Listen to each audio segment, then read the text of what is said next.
Hello and welcome back to rFactor, and today we are going to have a look at the WCP Formula E Mod, which was recently released within, I think, the past week. It was released maybe half a week ago or something. And yeah, I think quite a few people have been looking forward to this. I know they've been quite hyping the release up, and obviously because it's WCP, naturally anything from them is quite hype. Especially something like this, which is a first for motorsport, but we'll get onto that later. So, along with the mod, they are making the circuits. They have released Beijing. I have driven Beijing. You'll probably see it in the background of the video today. This time, I'm not actually going to do any live driving. I think I'm just going to play some replays back from from when I've been driving it and getting used to it, seeing what it's like, because I think that's actually a better way of showing it rather than me talking over a live video.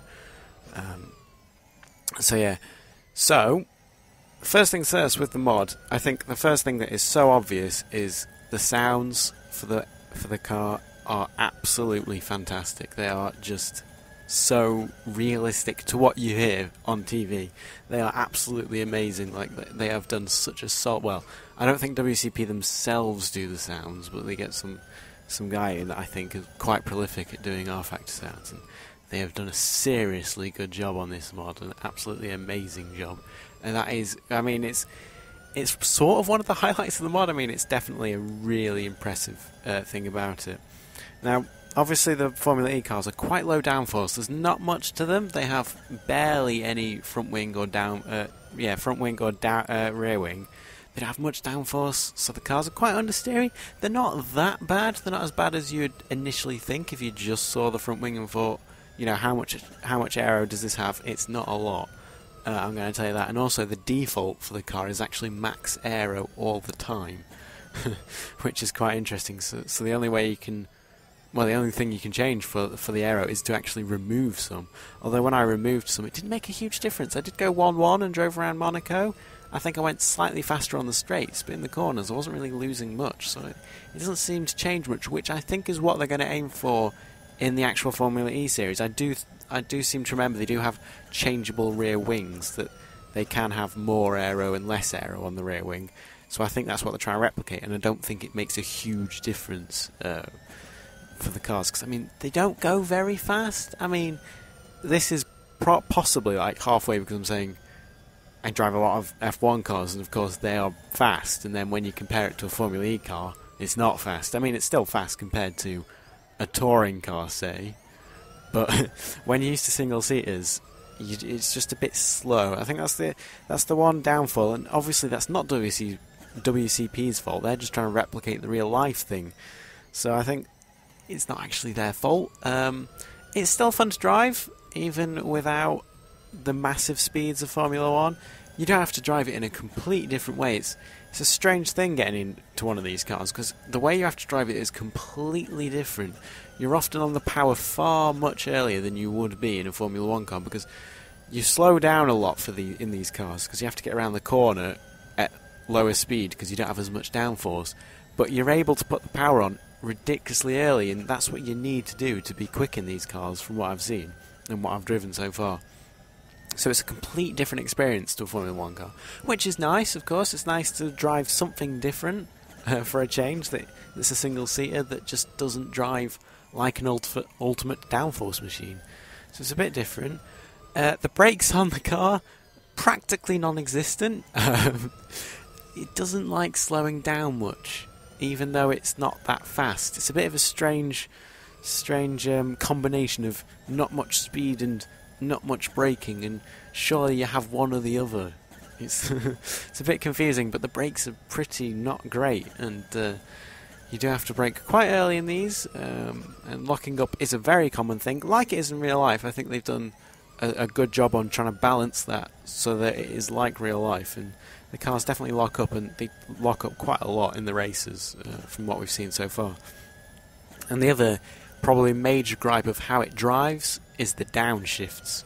When you do a downshift, most of the times you will lose the rear end. It'll just snap out of you, and that's because you're just shifting too early. You're downshifting just way too early, and that's what I've been doing quite a lot.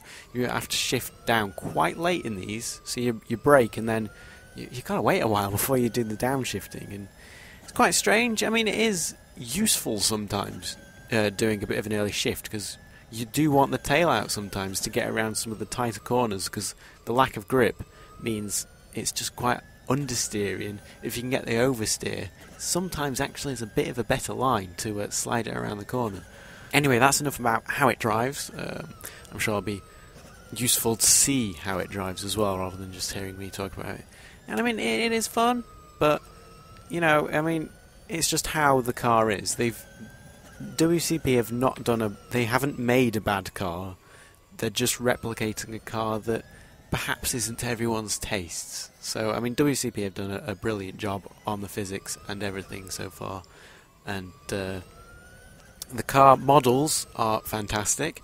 They're not complex cars in themselves. They are pretty basic, but I mean, you can still have a really easy job and you can still do it really badly. But WCP have not. They have done a fantastic job, even though, you know, you might say they're simple cars. You can still mess them up, and you can still make them look amazing, even though they're quite simple. And the liveries and everything are absolutely perfect from what I've seen, and they genuinely look good. As I said before, they are also making the circuits, and they have released the Beijing street circuit for this for Formula E. Now, so far, I am not a big fan of the circuits shown for Formula E. They all are pretty rubbish, in my opinion. They're just a load of straights followed by chicanes, and more straights, more chicanes. And Beijing is pretty much all that. It's just some straights and some chicanes. And I think they're sort of ruining the series with these awful circuits, the actual Formula E series. They could really do with much more interesting circuits. Now, they have recently shown the German Formula E Prix, and that circuit looks far more interesting than anything we've had so far. So hopefully that'll be a bit more of an improvement, because the circuits are a bit rubbish, to be honest. And WCP have done an alright job on Beijing. It's not probably up to the typical standard of detail that you would expect. That's probably because this is like completely from scratch, and like for other circuits, they've been working on those for years and gradually updating them to make them look as amazing as they do now. But obviously, if you're starting up from scratch on a brand new track, it's not going to look amazing in its first iteration. So they will probably improve it. I wouldn't be surprised when they keep working on it. And I mean, they're definitely still committed to working with rFactor 1, which is quite an incredible thing considering how old it is. But it's great to see that they are committed and not jumped ship already. Now, I don't actually encourage you driving at the Beijing circuit with AI. You'll probably see in the background video how woeful it is and how woeful the AI are. Now, I actually don't blame WCP for having this pathetic AI. This is more just standard rFactor AI. They try and go through the chicanes 2x2, and obviously a chicane going 2x2 is not going to work, and they crash a lot, and it's pretty hard to get a race done with this AI. They are quite bonkers.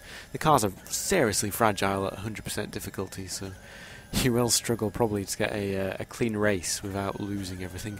Although, rather interestingly, if you lose your front wing, it doesn't make much of a difference, to be honest. I mean, I think it makes you lock up a bit more, but other than that, you still have pretty much the same amount of grip in the corners, which is quite entertaining when you're just driving there fine without a front wing. So it's not too much of a problem, but the AI are a bit bonkers, and especially I've only tried them at Beijing, and they were quite awful driving about. And I have also driven the car around Monaco, and at Monaco, the mod should be renamed from WCP Formula E to WCP Massenet Drifting Simulator, because, geez, every time I go through Massenet, I shift down to third, and then the back end steps out, and you just drift the whole of Massenet. It's so much fun. I mean, again, this should be in the video right now. That you should see my attempts of going around Massenet, and every time I'm just sideways, and they're pretty easy to hold once you get sideways, and even if you are about to lose it, just slamming on the brakes and locking up the fronts will give you control, because, you know, when you lock up the fronts, they will just generally steer to the front. They will get in front of the rear wheels, and that's what you want to regain control. So it's a lot of fun, and I had so much more fun driving the car at Monaco than I did at Beijing. Beijing, it just felt like a drag, and the chicanes were just annoying. But at Monaco, it's quite nice to drive, and again, it's more familiar circuit, but it's a better circuit. So I mean, it was definitely more enjoyable, and also Beijing was a bit flat for a street circuit. It should be a bit more bumpy, like Monaco's very bumpy and got all the elevation changes, which makes the car quite interesting to drive and quite fun at Monaco. So that's a general roundup of the WCP Formula E mod, and I encourage you to download it. I think you should try it. Hopefully they are releasing templates soon, I believe, for the cars, so I mean, there will be plenty of leagues, I think, taking up on this mod, and I don't blame them, to be honest. I mean, it is a fun mod to drive. I wouldn't say it is one of the best mods in the world, but I think that's more because the Formula E car is... it's just... I don't think to everyone's liking and to everyone's suits and tastes. I just don't think it is quite there yet. In the coming years, when they do actually upgrade the car, I think they can get there, but currently I don't think they are there yet with the Formula E cars. I think it will take a few years, but I mean, that's kind of expected. You don't expect them to be amazing on their first ever year of competition. So, to finish off, I will show a video of a lap around Monaco. I shall shut up so you can actually hear the amazing engine noises of the car. And like I said before, they sound fantastic. So I shall see you next time.